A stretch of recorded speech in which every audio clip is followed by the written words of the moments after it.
kad jau blogėja Europoje situacija, jisai devalvuodavo zlotą, taip, žmonės praranda, zlotas nuvertėja. Bet Lenkų ekonomika išlikdavo konkurencinga. Jų gamyba pigesnė, jie galėdavo konkuruoti.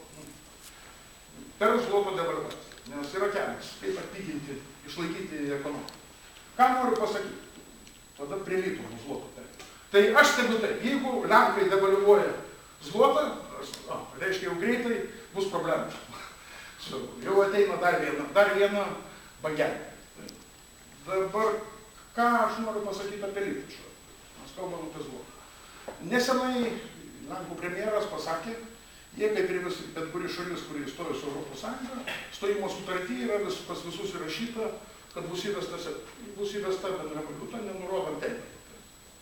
Bet tai yra jau kaip įsipareigojama. Lenkai sako, mes turėsim keisti konstituciją ir anksčiau jie sakė, už metų vedinėsim, bet kai prasidėjo Europoje krizė, paskutinės jų dabar pozicija Lenkų, maždaug už 10 metų mes galvosim jau tada tai vedinti. Deja, devalvavo ne tik zlotų, devalvavo Danai, Roma, švedai devalvavo, kada Europoje krizė, kad atsilaikyti, išsaugoti ekonomiką, darbo vietas, taip, ir konkurencingumą.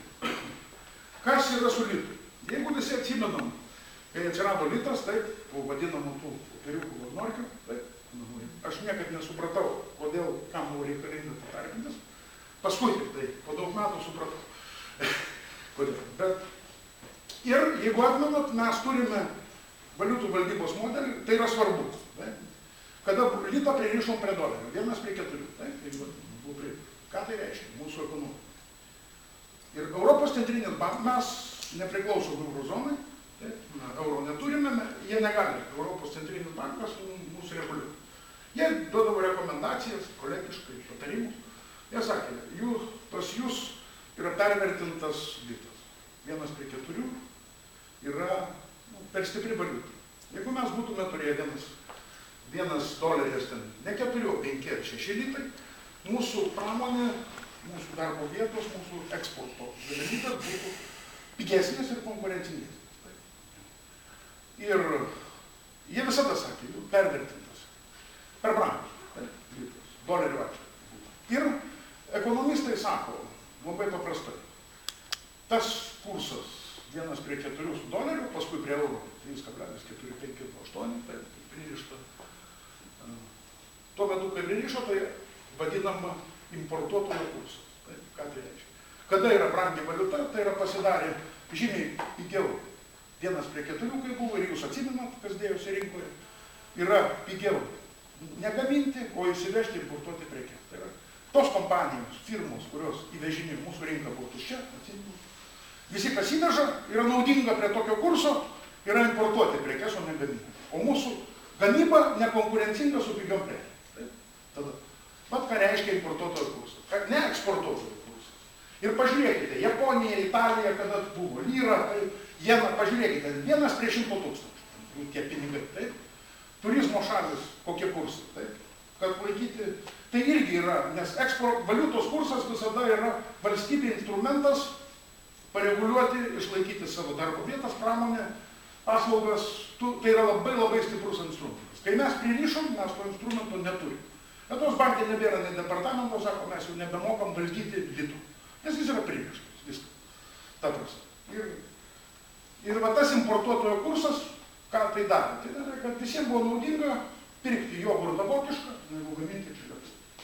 Ir jeigu atmenat, ko ten tik nevažiavo. Taip ir užpildė rinką, mūsų pramonė buvo sunku vietiniai konkuruoti, visi galėjo kalbėti per prekę lietuviškai, bet ekonomika yra tokia.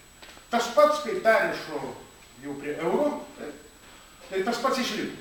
Europos centrinis, pas mus beveik neraštų, tam parašydavom vienu sakiniu, bet nieks nekomentuoja, žinoma. Tai irgi tas pats, kad litas pervertintas. Tai va tokia situacija. O tai įtakoja į darbo vietas, gamybą, konkurencingumą. Ar įsivežti prekes, ar tu gali eksportuoti. O mes puikiai žinome, mažos šalis, tokios kaip Lietuva, jos yra jų vidaus rinka. Mūsų vidaus rinka yra maža, yra nieko. 3 milijonai žmonių, tai 500 000 maisto bankų. Kas tai yra? Vidaus rinkai iš ko tu pakelsi ekonomiką, vartojimą. Taip? Čia ne monarchija. 2 milijonai su tokiais pinigais. Ir Jos yra ekonomikos eksportuotojos. Ar tai būtų mažos šalis. Jos dirba eksportui, ne savo rinkai. Jų yra visa stiprybė. Man ne kartą teko draugauju su Taivaniu daug metų. Jie pasakė, taivaniečiai, buvau ten keletą kartų ir mačiau labai dalykų nuo visų jų inovacinių parkų, jie vieni pirmų pasaulyje. 70% nešiojamų kompiuterių daro Taivane. Teritorija panaši kaip Lietuvos, dar atmeskim kalnus, tik tai 23 milijonų žmonių. 70% nešiojamų kompiuterių daro Taivane. Mano žmona, kai buvo dabar stažuotoja, jinai prieš išvažiuojant nusipirko čia naują mobilų telefoną ir nuėjo ten. Užėjo kažkokią parduotuvę tam, kadangi ne visi angliškai kalba, jį tam parodė telefonę jaunuoliui, kad tam kažko jį reikia. Jis pamatė savo, koks senas telefonas. Čia pas mus jie kaip nuvyko. Aš tą mačiau, kaip tai atrodo, tai ta high-techo ten, ką šalis. Tai va tokios šalis jos sako, ir jis sako, mes išlikom šalia Kinijos, taip, ten konfliktai, situacija su Taivanu nuo antro pasaulinio karo, kai Mao Dzedunas čia Šį išstūmė tą savo. Ir sako, mes išsilaikėm tik tai dėl savo ekonomikos stiprybės. Labai išvystyta, labai fantastinė. Ir irgi eksportuojant ekonomiką, eksportuojant. Tai va tas yra lito kursas su eurų ir valiutų valdyba.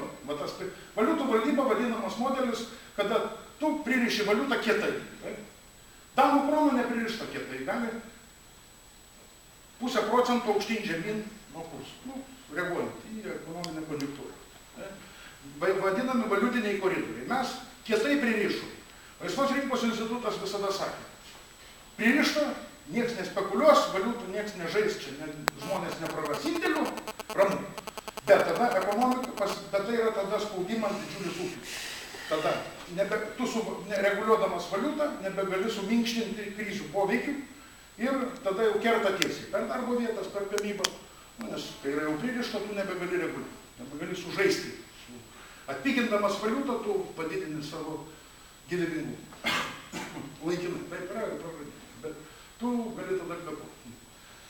Išlieki konkurencingai. Tai va šitas modelis yra 15 šalių pasaulyje, iš 200. Ten įvairius Naurų, ten visokios salos. Estai mes, paskui Latviai. Tokie eksperimentai. Nes visur yra normalūs klasikiniai bankai, taip sakant, monetarinės politikos žmonės, valiutos. Nes tai yra suvereniteto dalis. Nes litas yra ne tik herbas, himnas, bet monetarinis tavo pinigas yra tavo instrumentas. Tu su juo, tai yra didžiulis dalykas, tai yra suverenitetas. Tu pats reguliuoji, kiek išleisi pinigų, yra daugybė ekonominių dėsnių, kiek pinigų turi būti apyvartoje, ten viskas labai įdomus dalykai, čia atskirai. Tai štai mes, kai įvedėm valiutų valdybą, mes kietai pririšom ir mes, ir į ūkį tada jau eina tiesiai. Su valiuta, su savo litas nebegali minkštinti ar paskatinti eksporto ekonomikos, atpigdamas, pabrangdamas, visi tai. Čia sudėtingi įdomų žaidimai vyksta. Visi tada, jeigu jūs matote, bet Rusijos rublis ten taip, ten jena ir įvairius. Lenkų pavyzdį aš sakiau, prieš tai tik tai prieš pablogėjimą jie padevalvuoja, kad išlikti. Svarbu, nes žymiai svarbiau ekonomikoje išsaugo darbo vietas, negu kurt naujas, tai pigiau. Kad ir bus išlaidos reikia išsaugoti, ko Lietuva niekada nepripažino. Ir kada buvo krizė, aš buvau tuo metu Europos parlamente, buvo labai įdomus dalykai. Briuselis sakė, kiek reikia pinigų? Prašau, antikrizinės priemonės, visą kitą. Susirinko 27 tuo metu šalių ministrai, antikrizinės priemonės. PVM-us galite daryti nulius, ten 24 veiklos rūšim, ypač ten šeimos verslai, žinot, smulkiems, kad išlikti. Nuo restoranų, kavinių, kirpėjos, kad, žinot, žmonės individualiai, kas dirba, kad ant tos PVM-us. Mažinkit, jūsų valia, galit mažinti, galit. 27 šalių ministrai susirinko, 26 už, vienas prieš. Mums nereikia, mes padarėm tyrimą, pas visus tvarko, visi irgi skaičiuoja. Ten, ir prancūzai, ir vokiečiai. Galima naudoti, kad žmonėms, taip, kad neužsidarytų restoranai kavinės, taip, PVM sumažinė. Ir ten viešbučių atsimint. Ne, Lietuvos, mes padarėm skaičiavimus, tą PVM sumažins ir ne, sako, vis tiek į kainas neįtakos, verslas nesumažins kainą. Kažkodėl kitur mažina pas mus. Tai yra ne šita problema, jau yra rinkos priežiūros. Konkurencijos taryba, kainų kontrolė, visa kita. O ne problema. Ir kad tik suminkštint, kad žmonės išsaugotų darbo vietas, kad būtų apyvarta, kad visą tai. Va tokių visokių dalykų. Ir kada aš atsimenu, mes kažkada radijoje su Mačiuliu Svetbanku, dažnai rašo, jis aiškino, kaip čia palyginu su Amerika, sako, Lietuva kokia sunki situacija, kaip mes karžygiai, pilėnai, čia kaip kovojam prieš krizę, visą kitą.